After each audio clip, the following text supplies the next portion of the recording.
John Bundick, Yes. welcome to the podcast. Thank you for having me. Thank you for being here. It is such an honor and a privilege. When I thought about people who, in the beginning of these early thoughts of, let me have people on, sit down, have honest, genuine conversations about faith and life and how those intersect with our church culture and with our church life, with our families and people we work with and go to school with and everything, and where all of those things intersect, I figure we are all just trying to figure that out. We're just all trying to learn and grow. And I think that takes other people. That requires other people. You are one of the people that have been just a soundboard for me for the last several years of my life. I have grown to be very close with you. Yeah. You'd probably say the same. We've seen some very dark sides of each other. We've seen some of the best sides of each other. There are secrets. There are secrets, and those secrets will remain secrets. And Good. Put those in the vault. Put them in the vault. Key, so on and so forth. Blackmail is a real thing, so just don't make me mad. I'm right here. Boom. Same. So. Oh, you missed it because I'm a blackmail. That's well, I wasn't gonna. Okay. Well. Wow, I know that got awkward for you, didn't it? It always becomes about race, doesn't it? I mean, do you have a problem? I'm so sorry. God, you're so good at that. It's like you've practiced. It's like I've had 38 years of living that life. So one of the things I really respect about you, John, is just your ability to relate to so many people. And I want to know, just first of all, where do you think that comes from? Because you can, you don't have to acknowledge that you're good at that. Okay. But I think most people in your life would. They would say, man, John is just like, he is just made for people. He is just for people. Like he's not just wired to like be with and talk with and love people, but like he was made specifically for people. Wow. Okay. To encourage people. Wow. Receive it. Just receive that. I'm for receiving. A second. I was not expecting I was just expecting conversation. I know we were going to have to say nice things about each other. Was that more than you paid me for? That was way more than even. Yeah, no, I know. No, when I think about being good at connecting and talking to people, I remember I was working in Hartford City, I think, or maybe I was still at university. I went to Taylor University, and there was this study that came up, right, that we were talking about, and what it was is that the more educated people are, the worse they are at like talking to people about basic things, but especially when it comes to theology, right? I actually was going to ask you. Is that that's directly relevant to theology, isn't it? Yeah, the more education someone has, the harder it is for them to talk about the gospel, right? And I've had this conversation a few times in the past couple of weeks. So that's a thing that sticks around in there. And at the same time, I remember, and again, this was back in the early 2000s, I remember hearing a story about a college professor, and it may have been the same article, it may have been separate, because I'm old enough that these things are all like the same thing in my mind. That could not. He had hired a plumber to come over and, fix his sink, and he realized he did not know what to talk to this person about. I was like, I never want to be that guy, right? And I think part of my story, part of just growing up, is just I've always been around people who are different. I grew up in Taylorsville, Indiana. I was the only black kid, outside of my sister and one other kid, and in my elementary school, and come from a family. My dad's a blue collar worker and has done great work, and he's an incredible guy. My mom worked in retail as a manager, so she's got her associates. But grew up around a firehouse with my dad, and so just moving in those circles, and I had a lot of opportunities to interact with different people. And the thing is like when you look at people, and this is kind of where I landed later in life, I think, with all of that kind of, if I'm going to summarize it, is the ability to see the, since this is a, like a church podcast sort of discussion, is the imago Dei, the image of God in other people, right? So if we approach other people first and foremost as sacred image bearers, no matter who they are, that's the thing we're relating to, and that's the person, because I think that, if we want to talk about what I think the most important verse in all of Scripture is, right? Sure. I think I'm not gonna keep you from that. No, I mean, sounds like a thing you're into. So. It's a thing I've thought a lot about. Yeah. I think the whole of the story of humanity and God hangs on Genesis 1:26 and 27. let us make man in our image, in our likeness let us make him. So God created them male and female. In his image he created them, in his likeness he created them. Right? So this, and that was probably, someone's going to look at that up and be like, he quoted that wrong. I absolutely did. I was going to say, let me grab a Bible, but I don't think I need one. I don't know. But I think everything that happens after that in the text hinges on that thing, because I think, when we start talking about Jesus, like God's move towards us through Jesus and that rescue, that happens because we are the sacred image bearers. He doesn't do that for panda bears, which I've got very particular thoughts about pandas. We don't need to save them all. Trust me, they're just. We like them because they're cute. They're not actually functional. This channel's gonna get shut down, bro. Right? I know. PETA's coming because I don't like the panda. I don't hate them. I'm just not gonna effort. Anyway, so he doesn't do that for pandas. He doesn't do that for any other creature, right? When we look at who is his co-creator, and when we look at that sort of thing, it's the image bearer. When we see these things that are happening in the Hebrew Bible of like the prophets coming forward, like all this is based on, this is God saying, I am your God and you are my people. And this was the conversation we were always meant to have. Yeah. And that conversation happens with us here on this planet because we are the divine image bearers. We are not gods, and we are, I'm going to say godlike, and that's super easy to take out of context, but we are, in some way, some mystical way, like our God, right? And we were created for that purpose, that Yahweh wants us as the crown of creation to reflect that. And so when we interact with each other, if we first start with, no matter who you are, what your story is, what your party is, like where you're from, what language you speak, but you are divine image bearer. I think for especially people who are Jesus followers, that is helpful in just being able to like say, okay, that's my starting point. So from there, I'm just now building bridges. Well, that's just so relevant. Like literally, that starting point can head into kind of like I mentioned. Don't ever mention the pandas again. I want to keep this channel. But that starting point of the Imago Dei, of people being created in the image of God, like having value, is what you're talking about, right? Yeah. People having value, who think like you and who don't think like you. Oh, yeah. Who worship like you and who don't worship like you. People who worship what I might consider the true God, and people who worship something else, right, or many other things else, right? Yeah. And especially in a day that is so politically charged, at least right now, it's probably not more than our parents' generations, but we feel like it is, because everything, we have more information, we have more coming at us, more people, more voices. There are more voices. We're hearing more than ever before. What do you think? Is that where you think it breaks down, when people don't really quite understand the Imago Dei? Can be in politics, it can be in friendship, can be in relationships.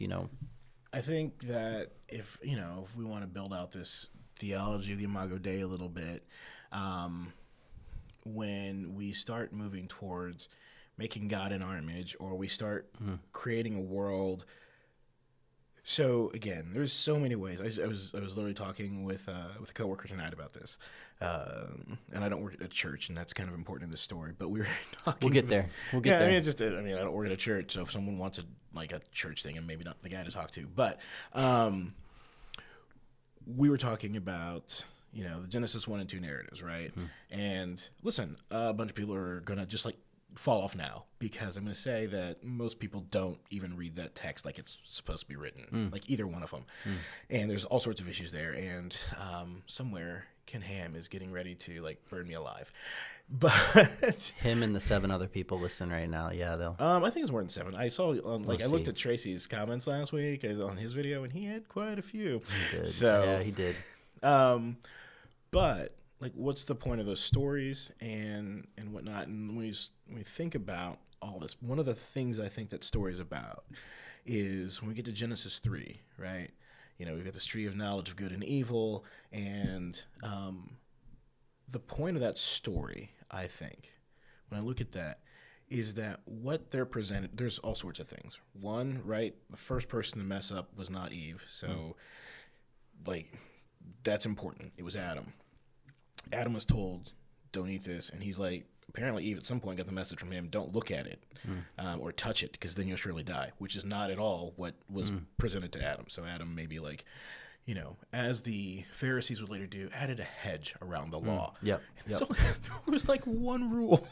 And like he's like, I need to like make sure she doesn't screw this up. And then he created that circumstance he was trying to avoid, like we so often do. Well, I like to use the example, especially regarding the law. Pharisees created laws around laws in order to keep you from stumbling, keep you from accidentally actually breaking one of God's laws. But it's kind of like the example of my go-to is, hey, there are bad things on TV, therefore you might see one, so you can't watch TV. Yeah. So I'm going to keep you from, right? I'm going to put a thing thing in front of a thing so that you can't even possibly get there, which there could be some wisdom in some of that, but... Yeah. But so we've got Adam doing here, right? Yeah. And so there's that. But I don't think that the issue in eating the fruit wasn't like everyone's like, they took the pomegranate and ate it, and like now it's, or if you're a Westerner, an apple, I guess, if you prefer that, and eats this thing, and the terribleness there is like, it wasn't like they didn't know things before. And there's all sorts of like contextual things that are going on here when we start talking about knowledge and what's that mean. But what they said is, in doing that act, is like, we don't trust God that you're as good as you say you are. That what we want is, we want to be like you, knowing good and evil, but not just like knowing good and evil in the sense of like academically knowing, because that's what in the West we are so obsessed with how we think through things, right? Sure. But we want to experience it, and we want to get to the stuff. We want to get to the places that I'm pretty sure Yahweh's going to take us anyway. Because when we get to the end of the book, right? We're looking at the story of the three trees, and we're at the very end. Like, what we have there is a city.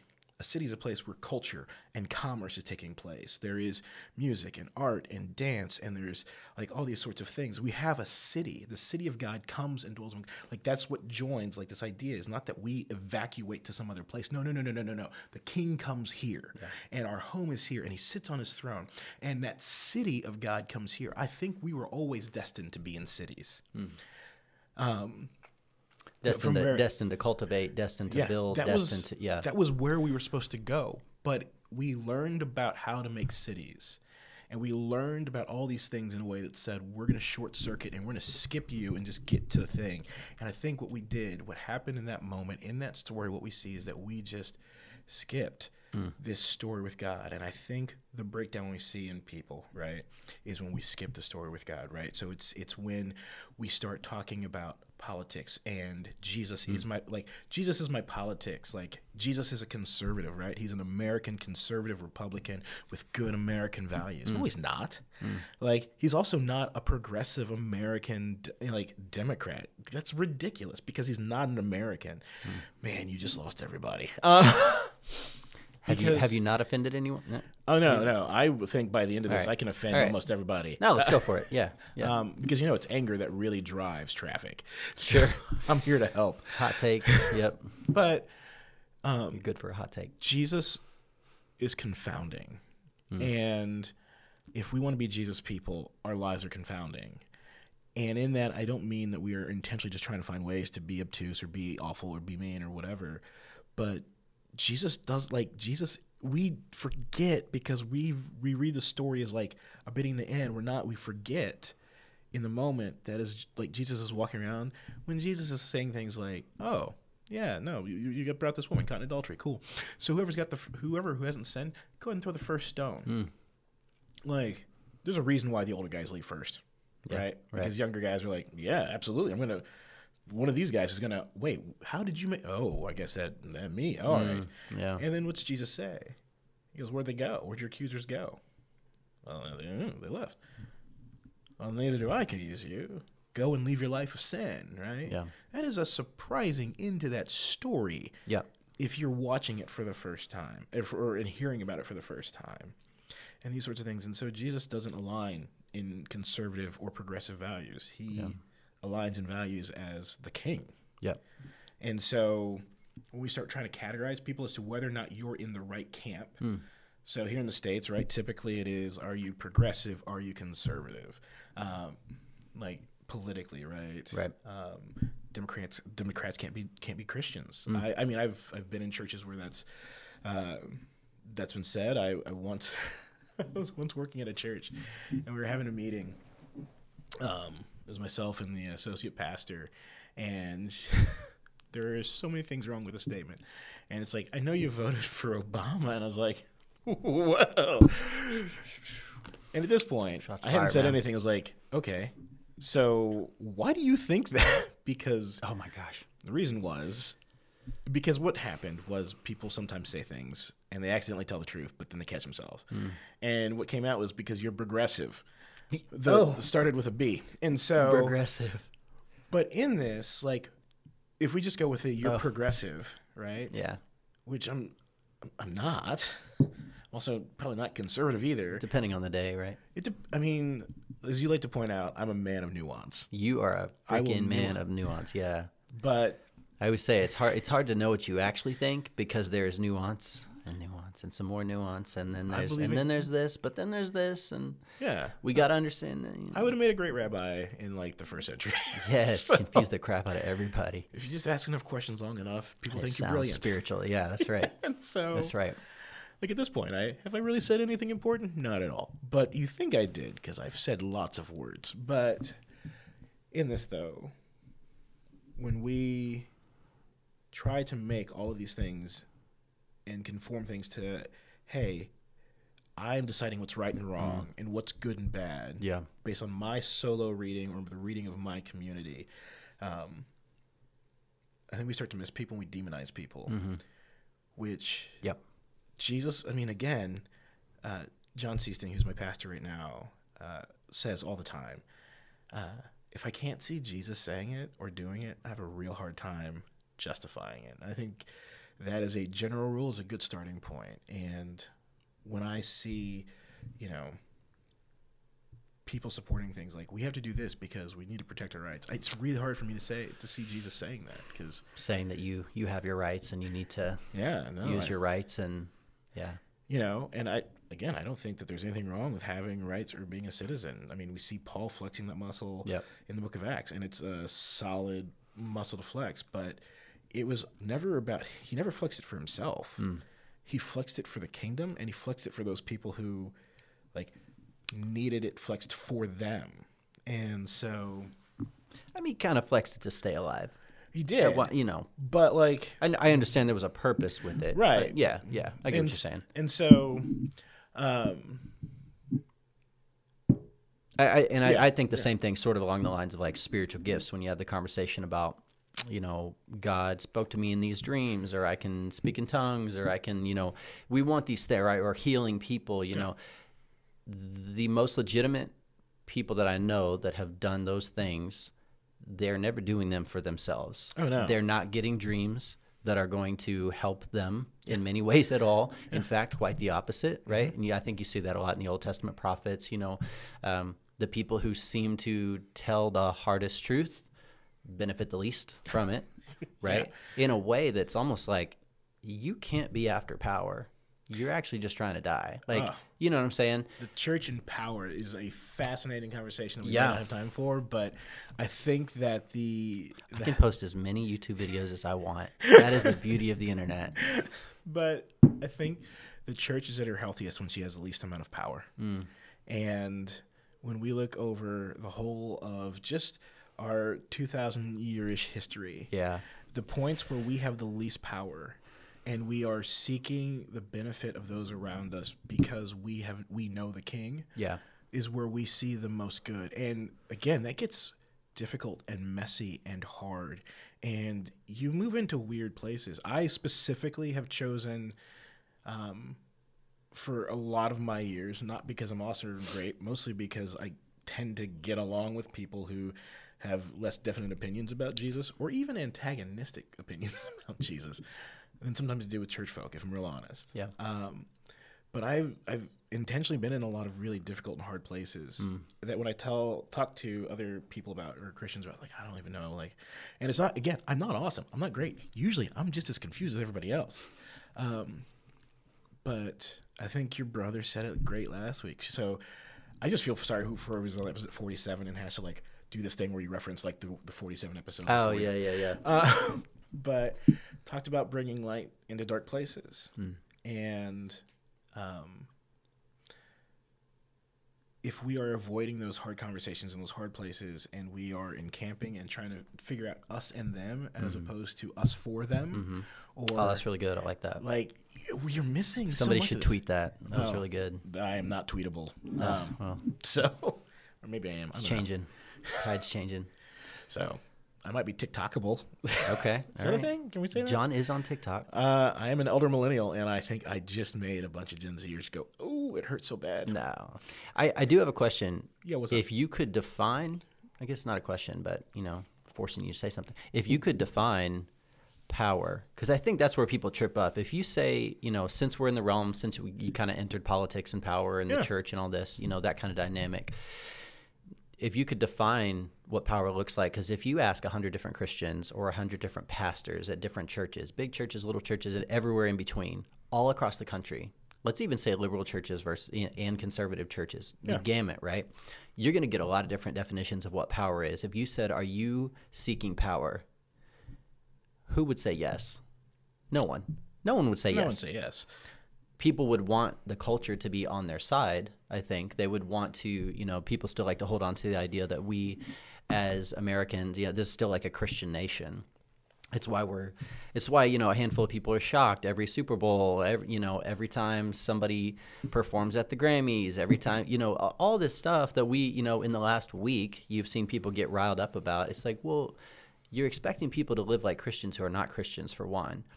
But when you introduce like a power dynamic to it, how do you think we seek power in churches and in, religious organizations, or just as individual Christians? And maybe those are just three very different things, and power looks a little different. How do you think we try to attain that power? What does that look like? So, two answers. Sure. First, iPhone. So there's the time and time again, this debate that shows up. What's better? Is it, the newest Android? Is it an iPhone? Here's the thing about the iPhone. Since the iPhone got introduced to the market, basically every other phone is trying to prove that it's better than the iPhone. Oftentimes it is. Like, has a better camera, has better aspects. Simon Sinek talks about this in his book, like the Golden Circle or whatever. And it's true. And again, I don't care what you use. I'm an iPhone person. It's the ecosphere that I move in and work in. I've been doing for years, and it works for me, and I don't have to think about it. I'm old enough now that I don't want to change my ways. Right? It just happens to be super slick. But iPhone, right, the iPhone defines what a smartphone can and should be. Okay. And we are trying to, it dominates the culture. So even if you work over at Google or where, I don't know, whoever makes, so again, old man, competitive Motorola. Whoever makes what's not an iPhone. Yeah. Right. Yeah. Right. And that's the thing, right? Yeah. That's power. Power is that the default setting is the way I see the world. And so I think sometimes we forget in the church, again, elder millennial, 38, turned 39 soon. Sometimes I like to point this out. Someone once called us geriatric millennials, which I think is just offensive for the point of being offensive. That's really mean. Yeah. It's almost like we're Xers. I'm just kidding. No one remembers them. So they were the last kids of history, and they know You're just trying to offend everyone. Listen, Luke Herb and I have this conversation all the time. 2 weeks in a row. So there we go. But with the iPhone, right? It's the default, and what we forget as the church is sometimes, if you are a person who has a generally sort of conservative Christian view of like a Judeo-Christian view of the world, in the United States, your view is default, and that is power. And everything is a reaction against that, which means that you are in power. And I remember when people are taking away Christmas because they're not saying Merry Christmas. And it's like, first, you don't know the history of Christmas. Two, if that's what you need in the world for you to think that Jesus is king, you are not seeing the point of the story at all. Yeah. Yeah. So, and again, hot takes. No, that Jesus has lost control, that God, somehow everything's turned into hell, and in a handbasket sometimes. Yeah. And then the second thing I would say in seeking power is when you will fight to not give it up.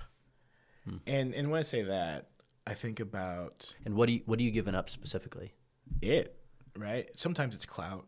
Sometimes it is recognition. Sometimes it's being the default. Sometimes it's being the only voice in the room or the dominant voice. Okay. Sometimes it's giving up that politicians come and talk to us first or have to get our approval, because there are, on, again, across the political spectrum, various, religious leaders who, like, if they give the okay, it's good. Or, everyone's looking to them. What do they think? What are they? Yeah. Yeah. And so when power is when I have something that's important enough that to give it up hurts. And that can be a job. That can be, power is when we have something that is taking the seat of Jesus. Okay. Right? It's your classic idolatry, right? It's all about power. And so wood and stone and sticks and all these kinds of things and like formed objects were power because we were trying to control nature, trying to control these things through this, right? And so power now oftentimes looks like something that we have to give up. And it hurts to do so, or it challenges something so core. And I'm not talking about like core theological beliefs. Like Sure. I'm talking about something that is extrinsic, something that is not, oh, you have to give up loving Jesus. Well, that's power. No, not that's. Yeah. And if someone misconstrues what I just said, like you're intentionally twisting there. What I'm saying is, it's like, hey, Indiana, we're going to sell liquor on Sundays. People lost their mind because it's the Lord's Day. Says a sizable group of Americans that attend church, one or more times a month, which is like, barring a regular, by the way, is only twice a month. I think it's less than twice a month. Yeah. It might be. I don't know how you get 1.7 Sunday. Yeah. Probably because so many people are late on that Sunday. I don't know. Listen, I'm going to tell you the best part about working at a church now is being late all the time. About not working at a church? Oh my gosh, late all the time. But yeah, so like it's that kind of thing. Like those kind of discussions where like I have to give up something, and it's like, okay, so what are you really giving up? Like the default comfort of like it's the way that it's always been. And the church, again, has thrived when she is not in power, when she is serving those people who are trying to harm her. And when our view is to like, we fight them because it's our rights instead of how do I love them well? Yeah. Well, it's kind of crazy because when you get into that conversation, how do you love people well? Like even, let's just say political adversaries. Yeah. Maybe is an okay word. I don't know. People on the other side of the aisle. How do you love them well? That looks one way to you, but it looks a completely different way to them, right? Because there's this whole argument that, well, I can't say that I love them if I don't share the gospel with them. I can't say that I love them, that I truly love them, unless I'm telling them that they are living in a sinful way and they need to turn to God. Like that's what actually loving them looks like. And it's like, well, that's definitely not how they're going to feel love, even if you do it in a what I would think would be a loving way, what most people would say is the loving way. Eventually, you're going to have to tell somebody, hey, this is not a lifestyle that honors God. So how do you do that when you're not trying to gain power over somebody? Because, when I ask you, like, what does it mean? What are you trying to give up? Or what is it that's being taken from you? Yeah. In the sense of, how are we trying to gain power? Like, what do we think is being taken from us that we need to take back? I think some of it, it goes small scale. Mm-hmm. You kick the woman out of church who had a baby out of wedlock or wore a skirt. Like, because I've heard dozens of those stories that, and there's probably way more than I will ever hear, right? That is a way to exercise power because of a norm that they have set in a small church or, whatever church, versus, all the way up to the political spectrum of if we can't worship a certain way in a certain place at a certain time, even if there's a pandemic, even if that, that so suddenly am I making sense? Yeah, okay. No. So, screensaver. Hello. Okay. So during the pandemic, right, California says, hey, churches, you can't meet because there's a pandemic. Now, we can, on this side of 2020, have all sorts of discussions about like what we know now. Shoot. Americans forget that we are not used to like watching science happen in real time. And so we're not great with complex ideas or thoughts, or the fact that sometimes data differs and it takes time to harmonize that. That's a thing. But we can debate that all day, right? Yeah, Whether it was right or wrong. But in that moment, California says, based on what we know and what we're hearing, this is a terrible idea. And if you all get together, you're going to kill a lot of people because the church is getting old, right? We're not getting younger as a church. Right. And so please don't do this. And in fact, we're going to tell you not to. Now, some churches are like, well, we're going to do what we want to do anyway. And there's one church, and people often hate this guy. And the beautiful thing about not working in church is I get to love people like this and to do it so without having to worry about losing my job. So Rick Warren's church, their staff gets together at Saddleback, and Rick basically asked the question, hey, we can't meet together as a church. And I don't know if they get together literally in a room or if it's a Zoom meeting. Who knows? I don't care. And so I asked this question, so how do we be the church? And what they realized is that already food distribution was becoming an issue. And so I read this initially in, I think, Relevant, maybe it's Christianity Today, one of those two magazines. And then I've seen kind of reprints and comments on the story where Rick's talked about it since.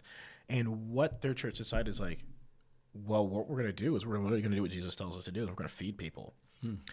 For most of 2020, and I think into 21, if I'm correct, Saddleback Church was the largest food distributor in Southern California.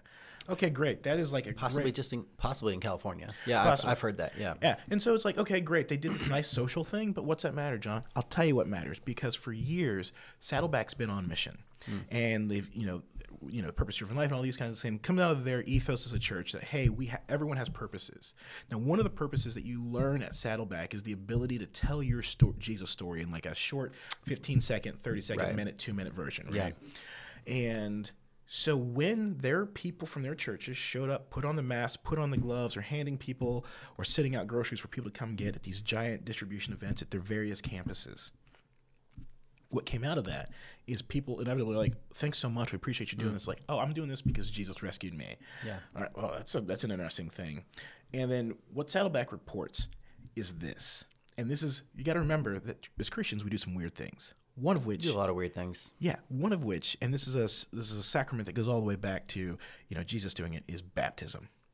So Saddleback reports, not just did people start coming to their church or attending online, not only did people start like saying, you know what, I want to follow this Jesus, they had 15,000 people in a pandemic when most churches are worried about closing their doors and they're worried about like, are we going to make it? How are we going to pay the bills? People leaving their church. They had 15,000 people say not only yes to coming to a church, not only yes to Jesus, but they had 15,000 people say, I want to do the weird thing where you dunk me underwater. Now, I've heard pushback on this. Actually, of course you have. Which is like, well, but how many of those people really meant it? And then I ask, how many people has your church baptized in the past year? Is it 15,000? No. Shoot. Is it 10? And of those 10, how many meant it? Right. So that to me that is a question that really betrays something about being threatened that, oh, maybe in this humbly seeking how we love other people, that is threatening to my view of power. And like, there's only one right way to do this. And again, I think there are contexts where it's maybe right to say like, no, we're going to stay open anyway, whatever. But that was a thing that when I think about, the pandemic and people being told like that, to me that is one of my favorite stories of the church. So you think it feels like sometimes if people are they feel like they're losing their rights, that actually is they're afraid that they're losing power? I think so. Is that like a direct correlation? I don't know if it's a direct correlation, and I think again because everybody wants to be a victim, and every Christian group, it seemed to they want to shut us down, and it's like, well, they actually, they don't really care about you. Like you're just not as important to them as you think you are. No. To be really honest. And so, generally no. You the government generally doesn't care. You know how many churches meet on Sunday mornings and the government has no idea, like in a bill, they don't care. Yeah. It is what it is. Yeah, no, I think so. I mean, again, the pandemic is a specific situation, but I think oftentimes that idea of, because power is about what I'm doing, I think a little bit, because I'm kind of thinking through it now, is like it's what I'm doing is the good and right thing, or is at least the thing that should be acknowledged as the best. And if you try to take away that way, it threatens that thing. So that might be part of power, right? Sure. And so when it's like, hey, don't meet, instead of thinking through things creatively, because again, I don't think the pandemic caused anything as far as like church declining. Like we have decades of numbers indicating that people are leaving the church for lots of reasons. When Kinnaman did the study, right? Kinnaman and Lyons about like, you know, From Barna. Yeah. For Barna, originally it becomes like that original trilogy of books. It starts with Unchristian, the next Christians, and I can't remember the other one, but like it starts with like, what do people even think about Christians? And the list is not great. You have to go down, I think, 13 words before you get a positive one, if I remember correctly. And I think this is important because people are like, well, yeah, we're always going to be hated. And like, yeah, that's true. But we should probably be hated for things that like we're doing that are good. Not hated. Oftentimes for it's hated because we're jerks. Yeah, right. Like we go out of our way sometimes, it feels like, to just do things that are kind of mean-spirited. And I'm doing it out of love. And it's like, you don't love anyone in your life like that in a genuine way and have healthy relationships. So why would you do that to a stranger? Yeah. You don't love anyone you're close to that way. Why would you love the people that are much farther at arm's length? Yeah, no, that's a really good point. I think I know you've developed so many thoughts over the years, stemming back from like into probably college. You went to Taylor? Yeah, Taylor University. The Taylor University? I don't know if we got a "the" in front of it, but Taylor University in Oakland, Indiana. Well, so John, just to catch people up, John was a youth pastor for like a mediocre one for many years. The majority of it. That was good for a few years. You were a loved one. You were a loved youth pastor. Let's not throw in whether you were good or bad or whatever. If you throw pizza at kids and say like, we're going to take you like on cool trips, and generally think that their feelings are important, they're going to love you. So yeah, and if you make time for them, which is a thing that you do. So and you do it really well. And get it. I think I've only gotten to watch you with students a handful of times over the years. But you've been to several different churches. You've worked at several different churches. What, Martinsville? I was in Martinsville. You don't have to name the churches necessarily. Hartford City. Like I said, I started off at Ogleville, so a couple different churches here. New Hope and CCC in town. So. Yeah. So I'm really curious because then you had transitioned to something else. It was more like adult ministries as well. Yeah. More recently, but then I was not nearly as good at that. You weren't nearly as good. It's a different animal, man. It's a different animal. I'm really curious though. What in your experience in youth ministry and just working at churches, you know, if you're willing to go there and talk about it. Well, let's talk about it. How do you think it is navigating things that are difficult to teach kids that, let's say, popular Christian culture would not agree with? So, well, I mean, seriously. You know, I actually wasn't thinking about sex, but no, I'll talk because that's the thing. I don't think about that. I mean, don't you have 3 kids? I do. So, no, so like that one. That's one of the topics that like parents. I mean, I remember one church early on, I had a parent come to me like, my kid doesn't know anything about that. And I was like, I've heard your kid talk. If they don't know, they know the jokes, right? And so how do we navigate that? And like, when's the right time? And like these kinds of things. And like, this is just one example. This is one example. Yeah. Like, I mean, there's all sorts of things that are difficult to talk about, but this, right? So often we want to talk about the physical act and that's it. I mean, and so much of like, don't do it. Like, it's the worst thing. You'll get pregnant and you'll go to hell. And it's like, one, as an adult now at 38, almost 39 years old, I've had the heartbreaking privilege of talking with men and women who those conversations did not go well when they were in high school or in middle school. And it's kind of a whole movement of people kind of figuring out, hey, I was messed up. Like these conversations that youth pastors had with me or pastors or whoever, and they were freaking messed up. Well-meaning, but they were messed up. Yeah, what we want for our kids, right? For our students and for our children. What I want for my kids, right, is I want them to be whole human beings who are loved by God and who love God back. And I want them to live stories that reflect the beauty of the story of God. And so am I terrified of what my son will do when he's 14 years old? Yeah. Because like everything.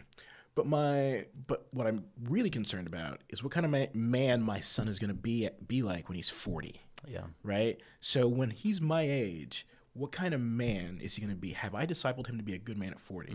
Which is not to ignore all the stuff in between, right? And so it is, I mean, again, my son, I'll throw it out there, he's 6.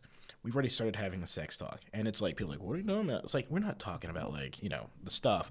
But it's like, he knows. Like, I mean, we started off early on having the conversations about, like, you've got to and, like, and these kinds of things. And, like, because it's important. One, in a lot of the stuff I do, it's what we know is that this is a thing that helps prevent kids from being molested.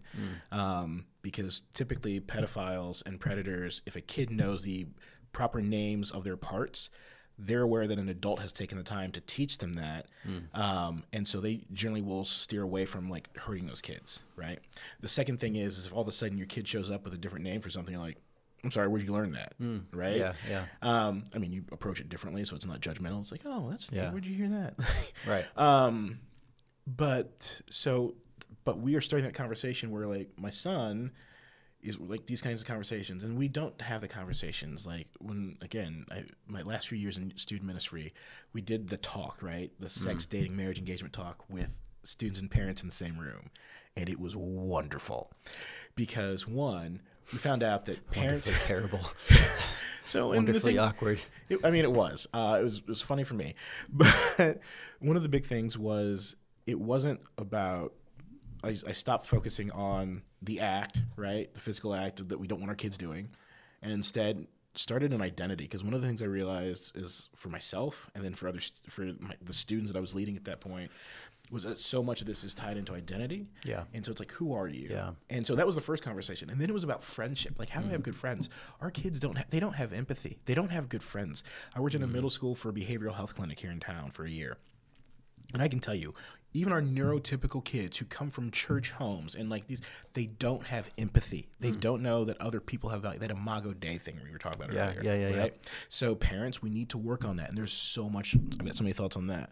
But like around that also is like, you have to be able to have good friends to be able to date well. And then we started talking about dating and then asking questions like, hey kids, do you know how your parents like met? No. And it doesn't matter if your parents are divorced or not. Like, you should know that story. And so it was great in this room, like, having kids, and they'd look at their parents and be like, how'd you guys meet? Or, like, the parent that was there that morning was like, how'd you guys meet? And, you know, some of those stories were really beautiful, and some were like, Yeah. But that's important because then it's, like, a lessons learned. And, like, what I found is that a lot of times in these difficult topics with our students, we don't talk about them because we have our own shame.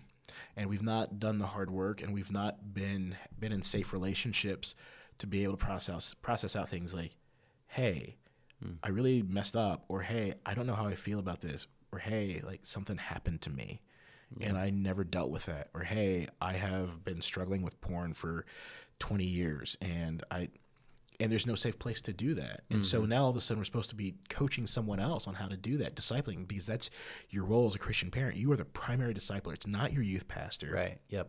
It's not like social media. You are. And so you've got to be able to disciple a kid. And if we haven't done that, and this is like, again, the most terrifying part of being a parent to me and the hardest part of being a parent has been I've been confronted with my own stuff. And it is not pleasant. Yeah. And it's probably going to morph a little bit and change as your son gets older. Right? Yeah. I mean, you're going to realize your incompetencies even more. You're going to realize your shame even more. You're going to realize, you know, your kid, having those conversations with your kid at 6 is much different than 16. Oh, yeah. Right? Especially by the time your kid is 16. Like, God, what is going to be going on with kids, you know? Yeah. Well, and the other thing, and this is like I guess a grander societal thing. We're creating the monsters we don't want. If I could just be a Luddite for a second, I'll give you a second to Google that. We need to be careful about how we are. And again, this is not a judgment. This is just the research on how human brains work. What I have seen develop in students, and again, working in behavioral health for a year, like, we are doing our kids a massive disservice by giving them smartphones at like 9 or 10 years old and just giving them screens all the time. We're taking away the gift of boredom, which means we're taking away the gift of creativity. We're not allowing them to be silent. I can see that with my daughter, for sure. Right? And we're training them that I should always be busy, which is like a problem that we had as millennials, and we didn't even have smartphones. That's why we were so anxious about everything, right? But then it's not just the content, right? It's not just like, I'm afraid of getting a bunch more Nazis, because this is how you get a Nazi, is the internet. It's a whole thing, and we can talk about it here in a second. And it's not just like sexting, right? So like when a middle schooler, when a 7th grader sends a 7th grader nude image, that's, I think it's 4 felonies and 2 misdemeanors per image that can be charged in the state of Indiana, right? It rarely is, but can be, because it's technically distribution of child pornography. It's not just that. It's also, I don't have to have conversations with people. And this is not one of those like, I'm afraid of technology. Clearly I'm here with you, and this is going to go on the YouTube machine, right? But we have not thought through this tool that we were handing our kids. We are living out the Tower of Babel again. Because the Tower of Babel is a story, and Rob Bell does a really great thing on this. I'm also now allowed to say that I really like a lot of Rob Bell stuff without having to worry about losing my job. But he does a really great talk about how the story of the Tower of Babel is a story about technology. A brick is a brick is a brick, right? But it's what we do with the brick. And we were handing our kids this tool with no boundaries, with no guidelines. We don't know ourselves how to deal with it. They are losing sleep. And like, it is amping up any sort of curiosity that they have, or anything that's weird about me. They find like a million other people who have that same thing, and are like, oh no, it's fine. Or like, you should hurt yourself because like cutting yourself, or so, like, these are fine. Or even just like the toxic sort of like, I can say terrible things about you and not have immediate consequences. We're seeing in interview processes right now an inability in applicants to be able to answer real-time questions because they don't know how to have conversations anymore. Ooh.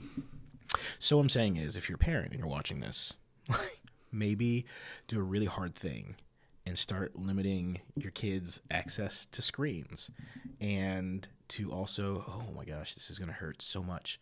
If you've got a kid who you've given a smartphone to, like, make your kid weird and take it away. They still make flip phones, because your kid may need a phone to be able to call and text you, but your kid does not need unfettered access to the internet.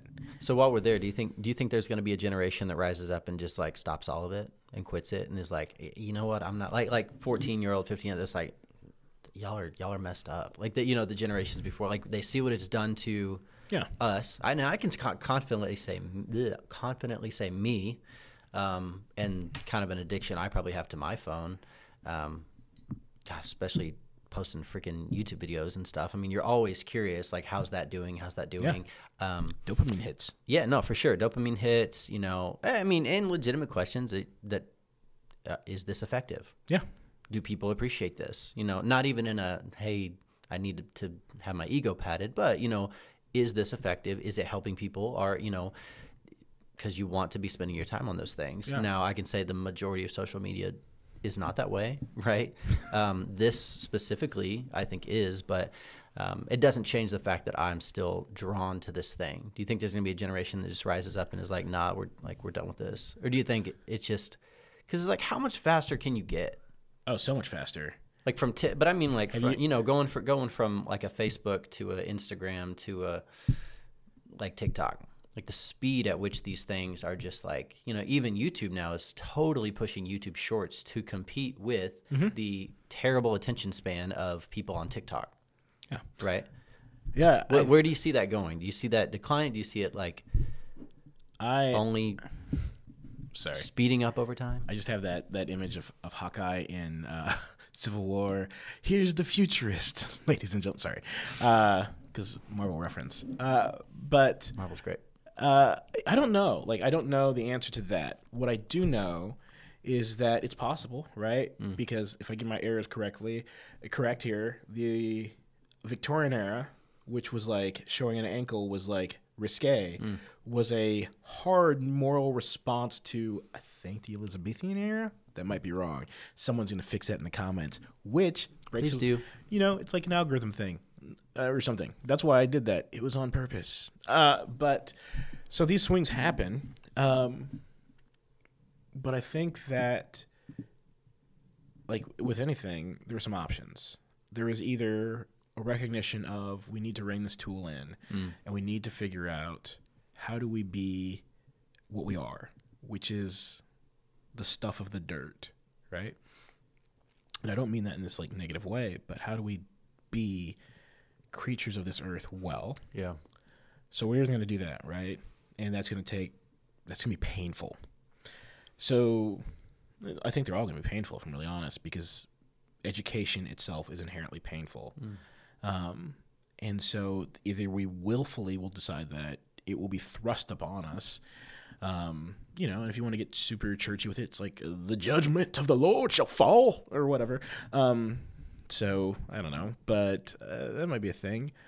But I think that can be thrust upon us because we just are going to lack an ability to connect in ways that are important. Do you think it has helped with churches trying to move the digital direction with good intentions, trying to be connected, trying to stay connected? I mean, it's like, I think there's a really good heart behind that, but I mean, do you think that has diminished? I mean, you worked in a churches for how many years, 15 years-ish, where that wasn't really a thing, like online ministry type of stuff. Yeah. And then all of a sudden it was like, well, that's where everyone's at, so that's where we have to go. Do you see that as like a mission field? Do you see it more as like we really need to break that?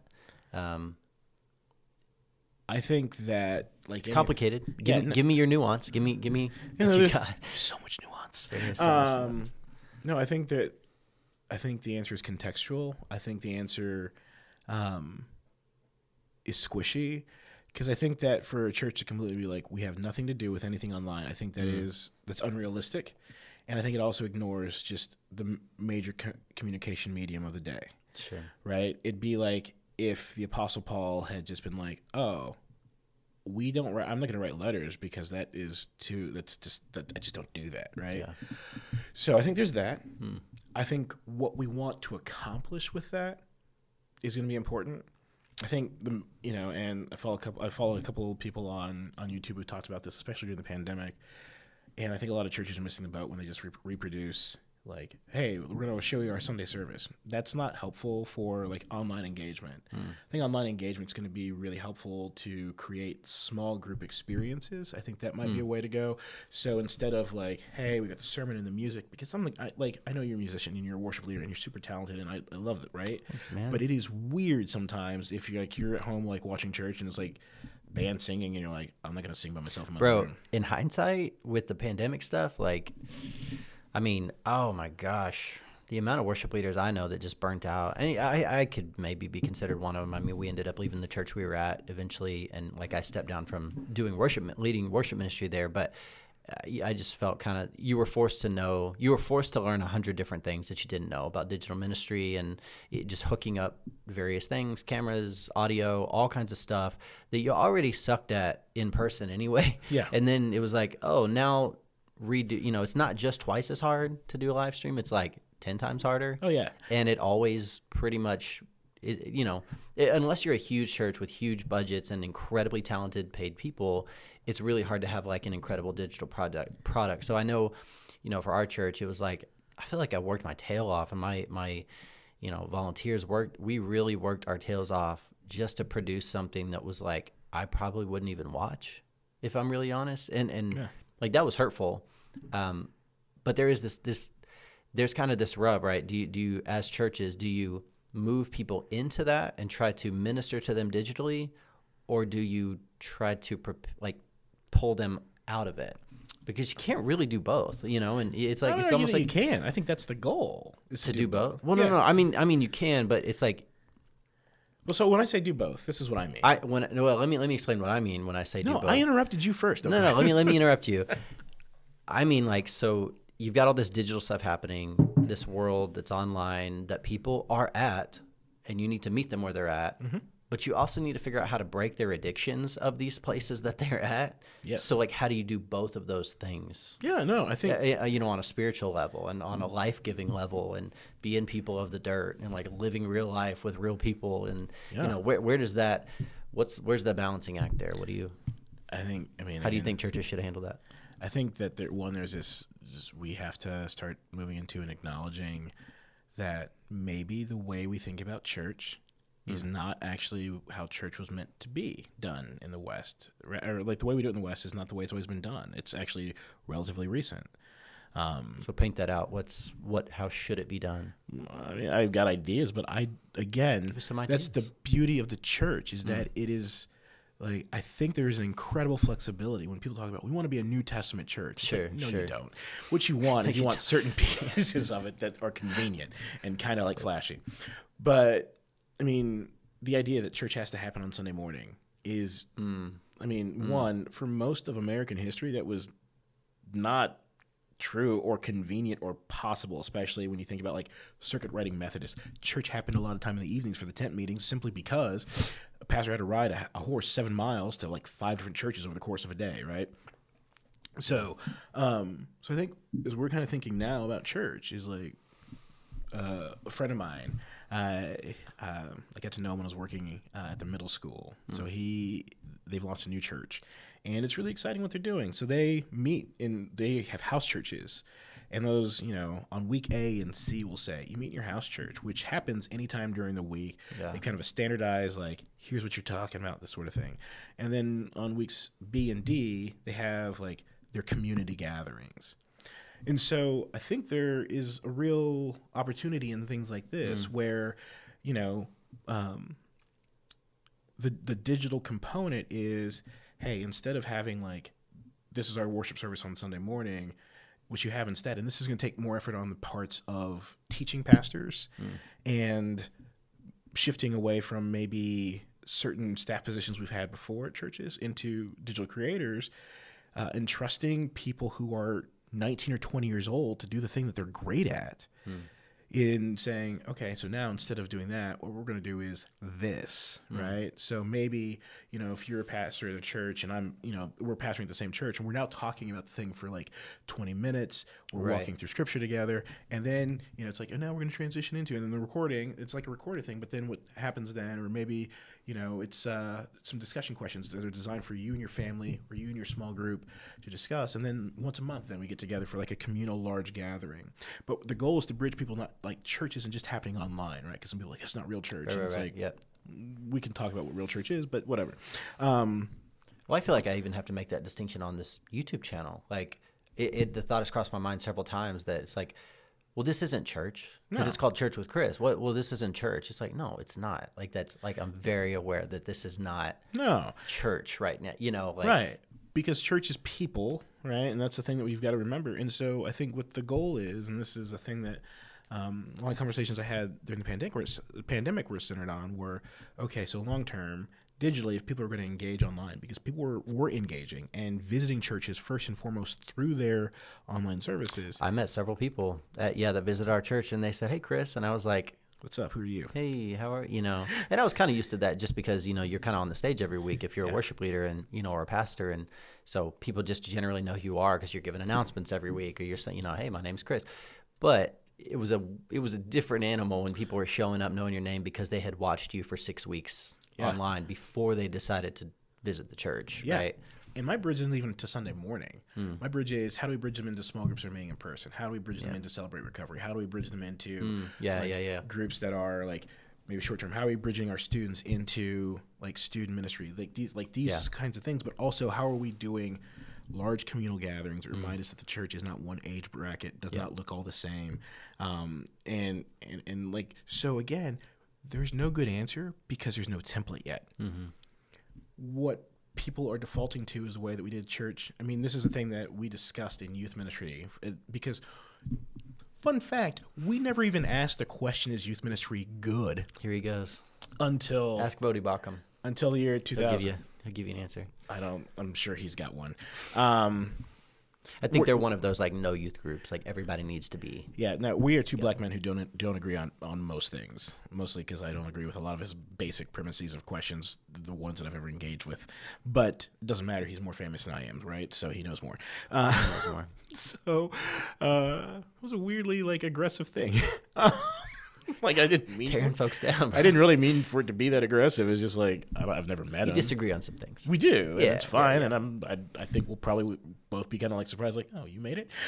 Good guy, strange church. But So we know the first real research into is youth ministry good for the church or even a good idea happened in its early adolescence, kind of in a big time frame.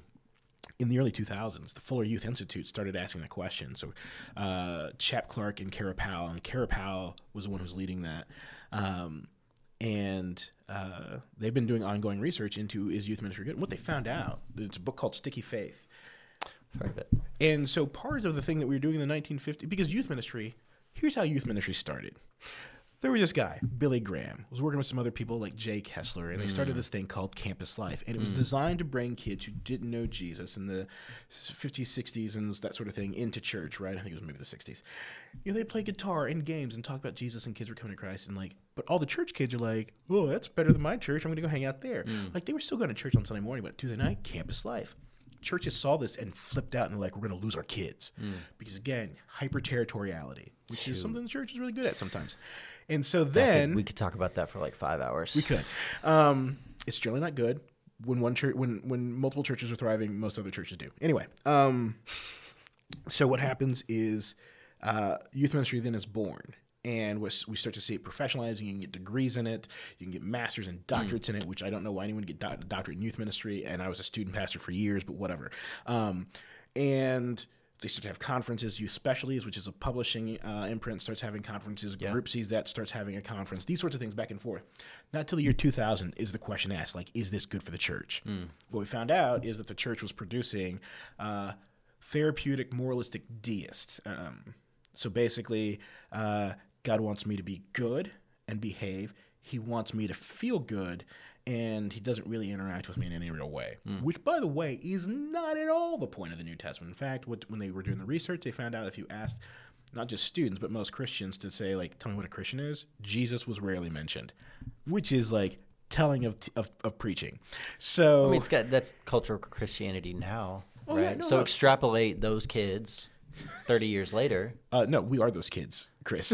But I mean, you talk about things starting in the 60s. Yeah, 70s. So right. I mean, but the research didn't start until we started talking about kids when I was a sophomore in high school. Sure.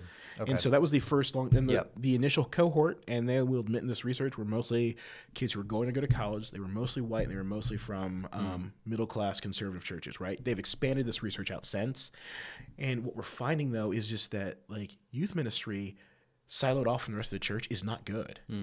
And so we need to make sure that our students, if we want them to have a lifelong discipleship faith, are interacting with 90-year-old women at church and 40-year-old engineers and these sorts of things, because then they see faith over the lifespan. They're able to build relationships. They have more people mentoring them. And not just the youth pastor and the 7 youth ministry volunteers. I can't remember how we got on all this. No. It seems like, I mean, this is your experience in church. I mean, these are things that you have just gathered and learned and grown into being commonplace. Yeah. In churches, for good or for bad. And I think there are just so many things, so many ways that churches can improve on what they're doing. I am honestly not a person who, especially having come from a church that we helped start, and realizing how many things didn't turn out the way that I would really have liked them to. There were a lot of really good things, but when you had a picture in your mind of what things could be, or the way that ministries could work, or the way that small groups could function, and they didn't always turn out that way, you were just kind of like, man, if I couldn't, I was leading this thing. I was leading this band. I was leading this worship ministry and these services, every Sunday, and I couldn't even make them what I want in a worship service or something. I think it gives you a lot more grace. The church we're at now, it's I have a lot more grace for the person preaching and the people who mess up the songs, every now and then, or that, whatever. There's more grace for when you've worked in it, you can choose to be two ways. You can be extremely picky and you can be extremely jaded. And I think I'm trying, I hope I'm not as jaded as a lot of people that I know coming out of ministry. And so for you, kind of to transition, you transitioned out of ministry, vocationally. Yeah. My brother and I talked about, in an episode, nobody should graduate from being in ministry. I think he mentioned that, he's a tattoo artist. He takes his ministry with him wherever he goes. And that's at home. And that's, when you're at the grocery store and at church and everywhere. But vocationally, coming out of working at several different churches, you've just seen ministry done so many different ways. Yeah. One of the things that you really latched onto was police officers. Yeah. So I would love to get into just kind of how you got started. So John has a nonprofit organization. What is it called? It's called the Foundation for Law Enforcement Chaplaincy, because I only believe in short names. But it's FLEC for short. Okay. So there you go. Well, before we move on from that, where can people find more about this? I mean, we're on Instagram. I think it's like the FLEC on Instagram. And we're on the Facebook.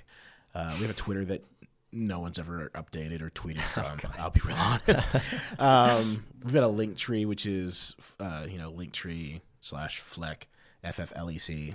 So that's here in Columbus, Indiana. So John started a nonprofit organization, and he had talked about this for a while. And what I absolutely loved about what you're doing with that, call it a ministry, call it whatever you want, call it a new venture, a new job. I think you think about it as ministry, as something that God has called you to do, a certain type of people God has called you to care for, that a lot of people do not care for, especially present day. And so where I'm going with this is you transitioned out of churches doing ministry a specific way into, you had a couple other jobs that you had mentioned. You had one for like a social, how would you describe? So the place that I worked at, I'm not allowed, they don't like it when people talk about, Center Sure. doesn't like it when people own that they work there. There you go. So, but I worked for Community Behavioral Health Center. Okay. And that I don't speak for. And the car dealership.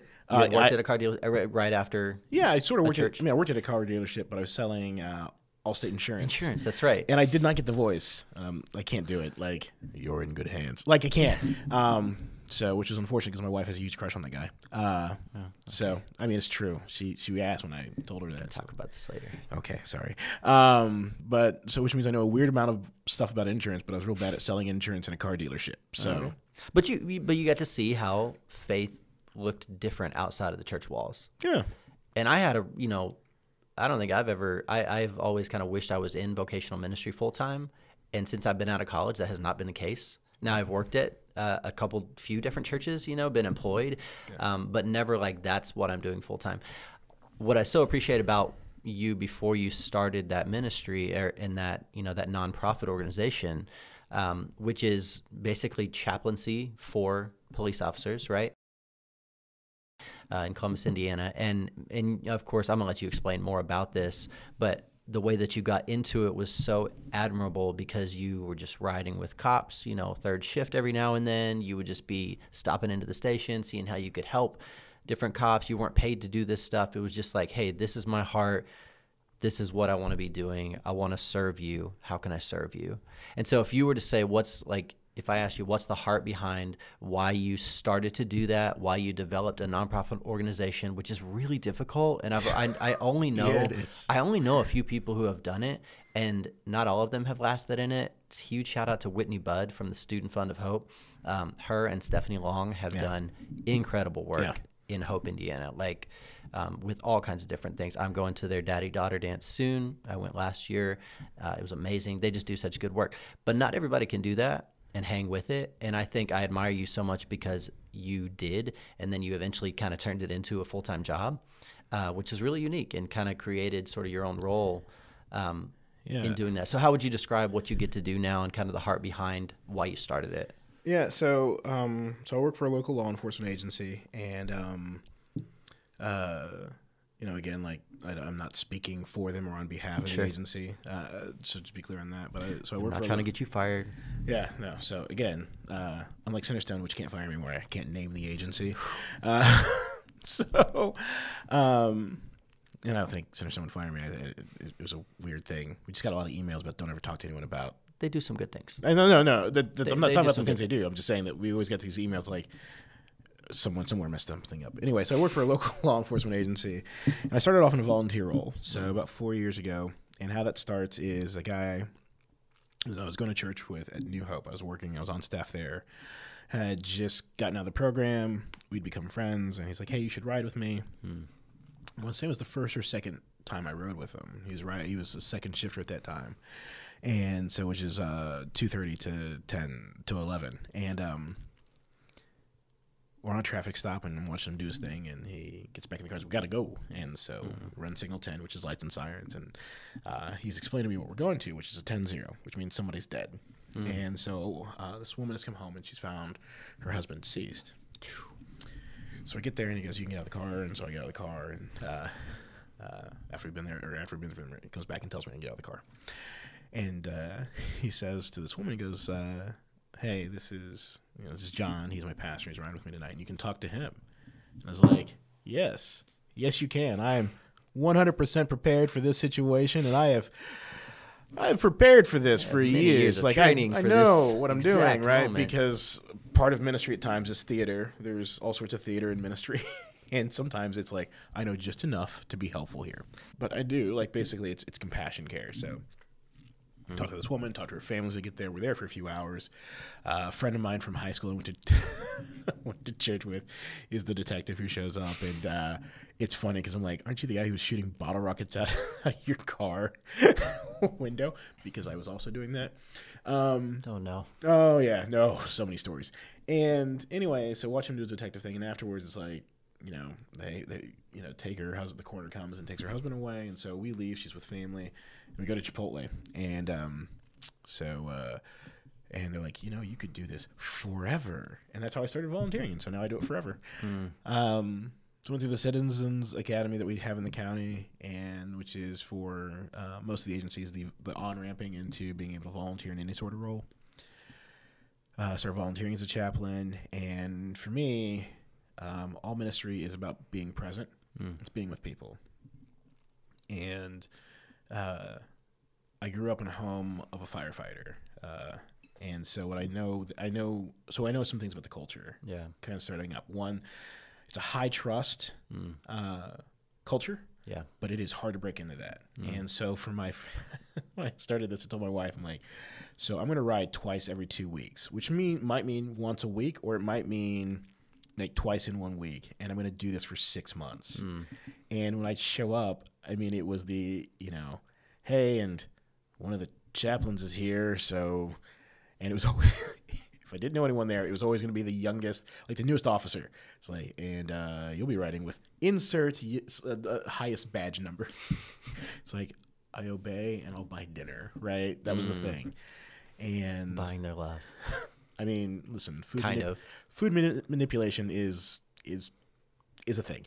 And so, and I remember later, one of my officers, who's still there, was writing, was like, we just were wondering why he kept showing up. And we're like, is he like a spy from admin? Like, what is the deal here? And it was like, but you just kept showing up, and it's been great. Like, I loved volunteering, and started the conversation of like, hey, I'd like to work here, right? Which is a weird thing to say to someone. And so I was talking to one of the captains, and he's like, that sounds great. We don't have the money to do it. And so started looking into trying to grant write and fundraise and do the process of starting a not-for-profit, which is FLEC and that sort of thing. I'm not even on the board. My board's meeting tomorrow. I think I'm invited to the meeting. And got that going, and started the fundraising process, trying to fundraise my way in, and then through some other things was able to had some help with some people who were just really familiar with local government. We got it figured out so that I am now a contract employee currently. So I don't work for the city, but I'm a contractor. It is not very often that governments, like, people end up working their way into a job, like a new position. Yeah, no, I'm 100% aware now that I work for local government, and it's been really good. Yeah. And it has been, I mean, I do all sorts, like, one of the things I've been working on recently has just been it's a weird project, but it's the one that because it just speaks to basic need, which is I started this. It's called Patches. It's themed out in agency Patches, and it's like got coffee and like snacks. Like, it's everything from like your garbage M&M middle of the night snacks to like Cliff bars and Epic bars and like fruit. So will keep you alive. Yeah, and because we talk joking about food manipulation.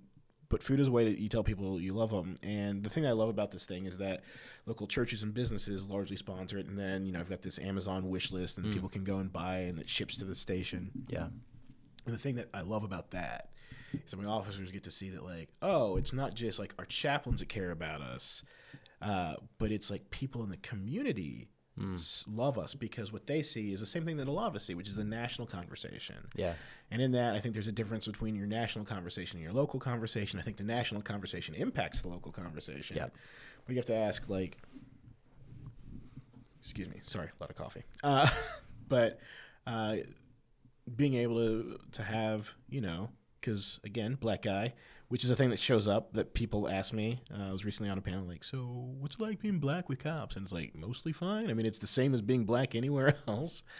I get called an Uncle Tom a lot by black people every once in a while. Well, not a lot. Specifically for the cop thing? Oh, yeah, because I'm a chaplain. I mean, there's other reasons I also get called an Uncle Tom. But, again, I'll let your viewers Google that if they don't know what that is. It's suitable for work, I think. Most of them might have to Google that. Yeah. I'm just going to go out there on a limb and say. Uncle Tom's Cabin is the book if you want to read it. And so, so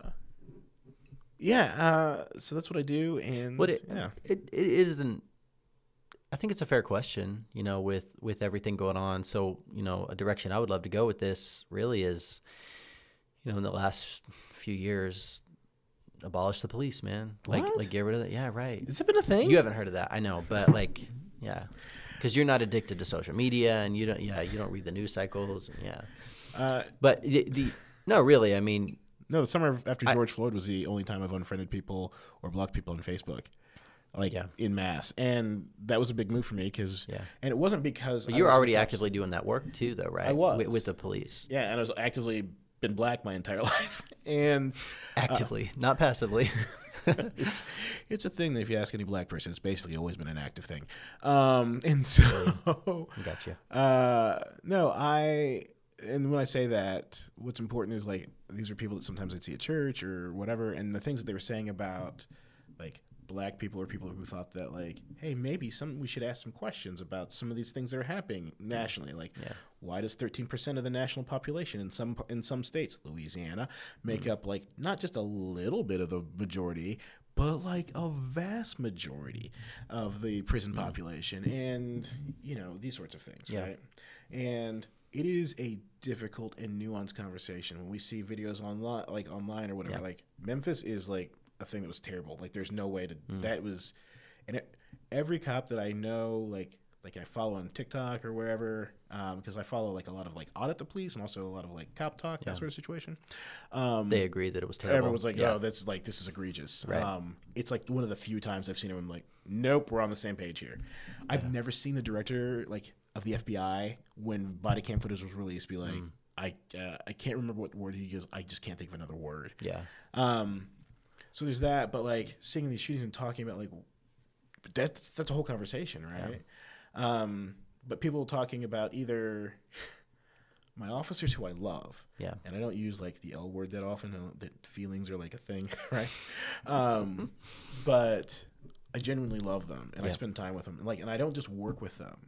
Like sometimes I go and hang out with them. I hang out with them a lot. Like I do their weddings. You go to their weddings, do their I do their weddings. I mean, my wife and I have had. I mean, we've been in small group with some of my officers. Like joint small groups have been in, or like my wife and I went and hung out. We went to Indy with one of my officers and his wife a few weeks ago, and just because we are genuinely friends and neighbors and these sorts of things, and so these are people I love and I know, and what I get to do is have the weird conversations, right? Like I have had officers say like, so why does everyone think cops? Why do people think cops are racist? Because you got to remember that if you hate someone so much you refuse to talk to them and only yell at them, they never hear a different story. Sure. And so being like, oh, so let me like share with you what that looks like and why, and like how I am how do I live in both of those worlds? Right. And do you think there was like a mutual empathy there? I mean, because you could 100% probably feel like, man, why does everybody hate us? Like from their point, from a cop's point of view, but then also, hopefully they would have kind of that similar like, oh, we can understand why there's a tension here. Yeah. I mean, but the thing is like, you have to hear this. I mean, so like not too long ago, I did I did diversity training. So it's like, let me tell you all my terrible stories about like my like the terrible interactions I had with cops. And afterwards, and what that created was now a bunch of people who oftentimes have never heard those stories from someone that's like either trustworthy or not also saying, I hate you. Be able to ask questions and having officers later come to me and say, hey, like 3 months later, I remember the thing you said at training about this. And so I had this, this lady who was, a black lady, and she was real upset. Clearly nervous, and it was like a taillight thing. It was mostly just like informational and that sort of thing. And he goes, I remember you saying that, like, if it's not like a felony stop or it's not like it looks like this is hinky. It's like just to say like, hey, this is what's going to happen. And he goes, it was amazing. She calmed down. It's like, because she wasn't, and she goes, I'm sorry, I'm just not from here. And it's like, no, it's no worries. Just want to let you know your taillight's out. You're not getting a ticket. We just need to run your stuff. And as long as you don't have a warrant, we're going to, let you go. Right. And he goes, that made that interaction so much better. But being able to talk about those things, because if you don't have someone to talk to those things about, you don't know what you need. I mean, so I get to have those conversations. And then on the other side, a lot of times with people who are like, all cops are evil and they're bad, they're terrible. It's like, that's not true. Yeah. Let me tell you about the time I was, standing next to one of my, and this was when I was volunteering, and I was encouraged to go to something on behalf of a place I was working. And during this it was like a rally, or we'll say rally. It was like, I think maybe even sponsored by the city. There was someone's like, defund the police, or it was ACAB or something like that.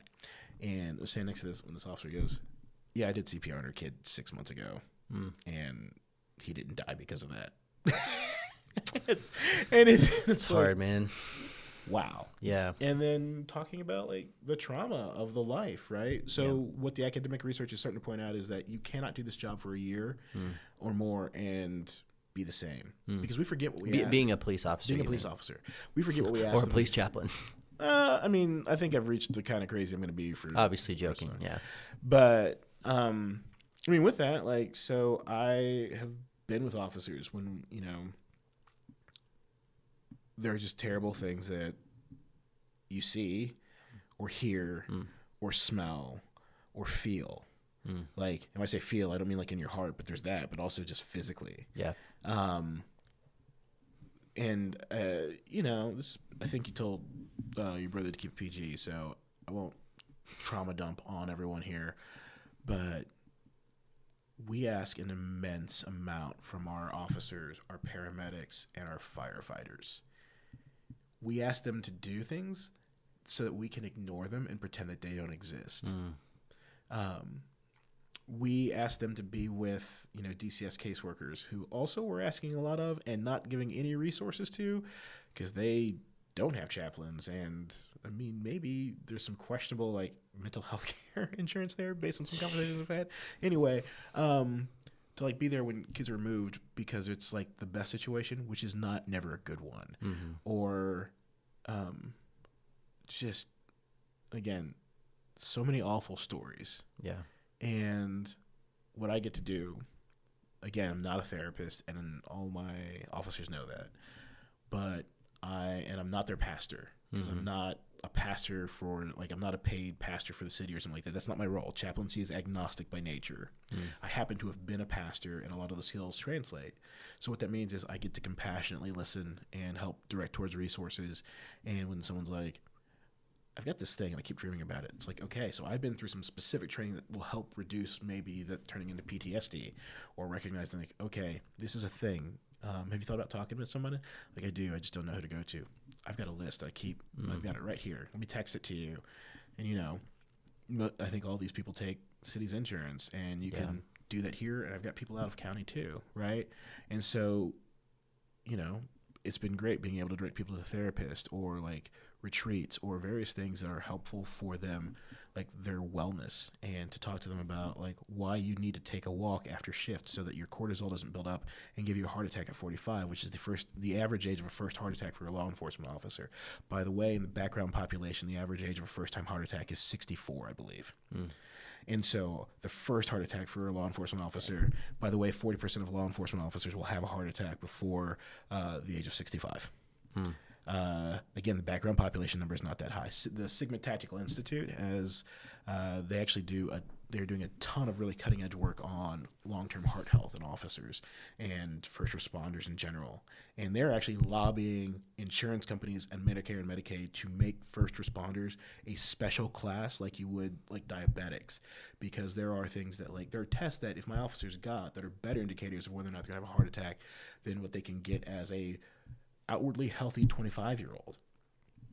We have tons of stories of officers who are like ultra marathoners who are doing Ironman and like Ironman competitions and these sorts of things, dropping dead of heart attacks in the gym. And when you start doing blood work that if they were 70, the clear indicators are there, and, which is crazy. And this is because of the stress of the job. Yeah. And then on top of that, all of a sudden you went from a profession that generally is well respected in America to like one where and this is not a few bad apples sort of situation, like because there are problematic issues sometimes in policing and in agencies. There are problematic agencies. And we're also not asking questions about like, how come private prisons get to like write legislation for state and federal legislatures to put in front of them? And this is not a thing that like I'm making up. You can like, there are instances where I think it was Last Week Tonight did a bit, and like someone's like, "Did you write this, Senator?" Well, yes, I did. I think it was maybe Texas or Louisiana or something like that. It's like I did. It's like, well, it's funny because here, like where it's clearly copy and pasted, you have the name of insert prison here or insert state here. So it's like, ooh, yeah. But like those are questions because they are incentivized to put people in jail, and we should ask like, what are the things we actually care about when it comes to laws? And I mean, there's bigger conversations that are not just the tip of the spear, which are the people in the street who are basically working out the county prosecutors' priorities. Sorry, I got that weed and complicated. We talk about heart health and prosecutorial. You're super passionate about it, and I love it. And I think what I love the most about it is it doesn't. The things I've learned and I think coming out of, a ministry job where it's like, you come out of Bible college and you want to talk about just the Bible with everyone and you want to really push like what and, your education and things. And you don't think about it like that, but it's like, hey, this is what I was trained to do. And I think we should have a whole nother conversation probably about Christian education, and maybe I would love to talk to you about that. Having gone to Taylor University, and me having gone to a Bible college as well for undergrad, like I just think there's so much there, and I would love to have you on. So if you commit to being on again, I would love to talk about that conversation. Well, because either this is going to work really well because I've made so many people angry that they are commenting and it is on fire down there, or people just dropped off. Turn those algorithms, man. Yeah, like you said, the hate comments are still good comments. Yeah, I mean, but no, what I really love about what you're doing with the chaplaincy stuff is you don't describe it as ministry, but it is very practically ministry. Like it is very much like if you were to describe what a deacon does at the average church who has deacons, it's like the same stuff. Like it's caring for people. It is taking people food in the middle of the night. It is, showing up at somebody's doorstep when they've lost a loved one. It's really wrapping your arms around not just people in the community, but also the people that are protecting the people in the community, which I don't think a lot of people really have a heart for. I think a lot of people talk about Jesus loving people, orphans and widows and those who are in prison, which we don't even do those things well. Jesus said to do a few things, and like that, it's like those, and we don't even do them very well. But we kind of ignore, you can be tempted to say, well, you need to go minister in the prisons, but like, what about the people who run the prisons? Yeah. Right? And so I just think I really like it because it is so practical, and a lot of times caring for people, loving people well, from, the Imago Dei, as you talked about in the beginning, is like, that's everybody. It is everybody. And I mean, just one last word on chaplaincy. If someone wants like a really great podcast that is specifically about this. It's not this. I mean, no, it's called Hey Chaplain. And I think it's like episode 54. Just listen to it. Hey Chaplain. Yeah. And it talks about what's called tactical chaplaincy, which is the difference between a community chaplain, which exists almost entirely for the community, versus someone. And this is like my view of chaplaincy, right? Of like, I just try to do as much as possible with my officers. And because to me, like, it's like like a 85-15 or 80-20. I do like a lot of community stuff. Like connecting churches with like, here's how you can help take care of the homeless, or hey, these are people who need resources, and like that kind of, like I do a ton of that. But in my mind, most of my work is directed at keeping my officers healthy, well, and getting them to retirement well, so that they get more than the average of 18 pension payments that are paid out to retired officers. Yeah. Pension payments, by the way, nationally come out at once a month because the last one comes out before you die. And the average is 18. So 2 questions there. What are a couple things that people could really do to help your ministry? Because I'll probably chop this up into a very much smaller clip for this specifically, so that people are directed toward like what you're doing, professionally. How can people help you? Yeah. Specifically, how can they help what you're doing, your organization, whether that's money, whether that's volunteering, if it's time, if it's talents, how can people get involved in general in the community, but also how can the church jump in and be involved? And then just a follow-up after that, just to have on your radar, how can the community love cops well? Yeah. Not just following the law, because that's probably about 80% of it. It's helpful. But think on that one as well. I mean, so if we're talking about specifically like my not-for-profit and the work that I'm engaged in chaplaincy, which is, the agency I work at, coordinating with the other agencies in town. I mean, I'll be honest, money is helpful. So there are things like, there are trainings I'd like to go to. There is one that I'd like to go to coming up in March or May that I'm not going to be able to go to because it's a $5,000 expense for me and someone else to go. Dang. But it is because there are more of you, more chaplains. More chaplains. There's maybe another officer who's going to go. I was going to go with to this conference, but as we were just looking at it, we just can't get that money together. But it's a training specifically that helps in prevention of PTSD in officers, like learning how to do that better. It's critical incident stress management. And so being able to go to trainings like that. So literally I just need money. That's also things like I need to be able to, for my civilian employees at the department or that kind of thing, be able, like, sometimes they also have a rough week, and it's just nice to be like, let me buy you coffee. Yeah. And as much as my wife is like, loves that I have this job, she'd also like, for me to like be able you just spend less of your own money. Yeah. Sound like a teacher or something. You're buying your own chalk. Yeah, it's basically the same. And you can do that with, like I said, it's a federal 501c3 not-for-profit, the FLEC, and on our link tree, and it shows up on our Instagram, it shows up on our Facebook, it shows up on our Twitter. And I'll put all those in the show notes at the bottom too. But there, you can go and through Give Butter, you can donate. You can give once. You can become a regular donor. If you want to give $5 a month, you want to give a cup of coffee for me. It's like I say for me, but for us, like I'd appreciate that. That's helpful. Like as we're looking at doing like date nights and spouse retreats and like for the cops, for our officers. Yeah. We're looking at doing like a spouse academy, these kinds of things. It's just we just literally need money. If you work at a corporation or someplace that does charitable giving in the community and you are the person who's in charge of charitable giving or you know that person, I would love to sit down and just see if like what we're doing aligns with what your company's doing. So that's one way. Another way is right now, like I said, I got that Patches coffee shop situation going. You said some churches are sponsoring Patches. So like Oakville Christian sponsored January, my father-in-law's company, Bettner Wired Die Coding. Yes. Sponsored February. Terrace Lake, let's go. Terrace Lake is talking to me about it. They're going to help out with our compassion kits. Peer pressure. So I've given the information, and so we'll see if we align with what they're like. Again, because I don't think that every church is going to hop in on this, and that's totally fine. Like I'm not looking for that, and I don't think it's a knock if a church is like, this doesn't align with like what we're called to right now in this community, and I'm good with that. Sure. I want people and organizations whose hearts sing with this, right? Yep. But if you would like to just, buy some granola bars or whatever, like I said, I've got this wish list on Amazon, which I'll give you that link as well. But if you just want to do that, I cannot tell you how many times I've been walking by or sitting there like putting, coffee, like the K-cups back in the little thing or making coffee and officers just like, I just really needed this today. And it's like, it's a love language, man. Or just like move into a genuine conversation about like, oh, while we're standing here. Yeah. So that's a way. We're talking about just, those are the big ones. Yeah. if we're talking about practically loving and taking care of officers, Yeah. right? It's like anyone else. It's kindness. Like, that is it. If I'll just say this: if you get pulled over, if you are having an interaction with the police, right? One, you are a citizen. You have rights. Absolutely. The time to legislate that is never on the street. That is what the courts exist for. You don't often win that fight. No. Yeah.